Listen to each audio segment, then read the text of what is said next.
সবাইকে hello hello. আমার অনেক দিনের ইচ্ছা ছিল নৈহাটিতে বড় মার কাছে পুজো দিতে যাওয়ার, সেই ইচ্ছা পূরণ হয়েছে। বড় মা চাইলে সবই সম্ভব, এইটাই শুনে এসেছি বরাবরই।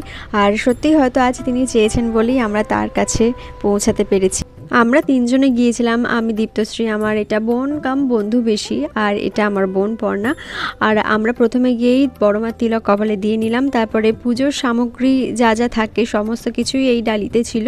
এখান থেকে আমরা ডালি নিয়ে বড়মার কাছে যাওয়ার আগে যে কটা ভিডিও চোখে পড়েছিল সবগুলোতেই শুনছিলাম 3-4 ঘন্টা অন্তত লাইন দিতেই হবে, কিন্তু বড়মার অশেষ কৃপায় আমাদের বেশিক্ষণ লাইনে দাঁড়াতে হয়নি। আমরা খুব তাড়াতাড়ি মায়ের মন্দিরের ভিতরে প্রবেশ করতে পারি।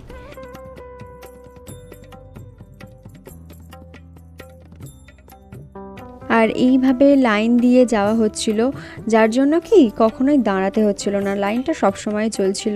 ব্যবস্থাপনাটা খুবই ভালো ছিল।